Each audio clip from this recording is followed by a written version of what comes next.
Remember the West County Nissan Advantage. Complimentary loaner cars, multi-point inspection with every car, express and Saturday service hours, discounts up to $12,000 off MSRP this month. For more, go to westcountynissan.com.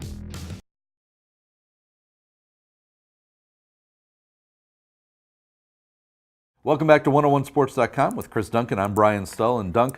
Cardinals open up the season. Jason Motte on the disabled list with that strained ligament in the elbow. That means Mitchell Boggs, who had a short stint as the closer a couple seasons back, he starts that way. I think he deserves it. He's a guy that's got a great fastball, a good slider, and actually me and Papa Dunc were talking about this last night. A couple years ago, you weren't sure who Mitchell Boggs was.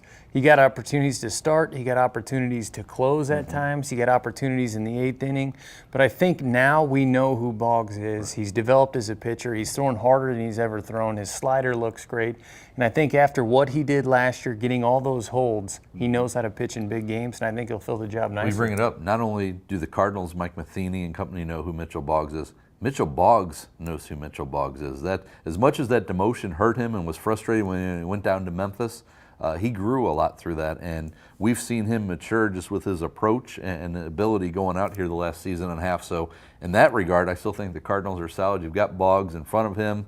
You still have, does Rosenthal move up now and maybe come in a little bit, or are you still just going to rely on Mojica and then Choate when necessary? I think you got to be careful with young players. And you talk about Boggs knowing who he is. I remember when Larry Walker came up to me when I was a rookie, and he said there'll be a point in time where you realize you can play at this level.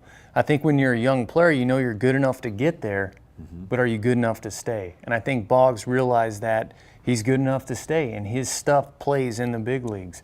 As far as Rosenthal, you got a young player, you got to be careful with him. Do you want to overexpose him?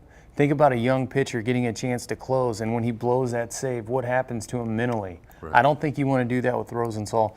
Rosenthal has so much upside, you got to be real careful how you treat him. He's a big-time prospect. I'd rather give a guy like Salas a chance, who's been put in that situation a couple years ago, and he's been a closer his whole career. Yeah, Salas had the 20-plus saves at the start of the season before Motte evolved into the closer in the Cardinals World Series run. What would be interesting is, a week ago when we were discussing who was going to be the 5th starter, it was like, well, will Shelby Miller, Joe Kelly, will they move to the bullpen? Will they go down to Memphis? What does that mean for Fernando Salas? Well, with Jason Motte out for now, that kind of opens up that spot. But when Jason Motte comes back, it's going to be real interesting to see how they handle this. I think Salas has the most saves out of anybody that's down there besides Motte. So you got to take a look at him. I think a lot of people think of Salas how he was last year. But he had kidney stones, he had some other problems. He's coming off a year where they made a run to the World Series, threw a ton of innings, but you're a guy who brings up needing some long relief. Salas isn't a long relief guy. You do need long relief. Joe Kelly can fill that role right now, but you have to give him a chance. If he goes out there in spring training and pitches as well as he did, and he's got that resume of being able to close games in the big leagues, over 20 games in one season, it's interesting. You got to take a look at him and see what he can do. But at one point when Motte comes back, they're going to have to make a decision. That's Chris Duncan. I'm Brian Stully, 101sports.com.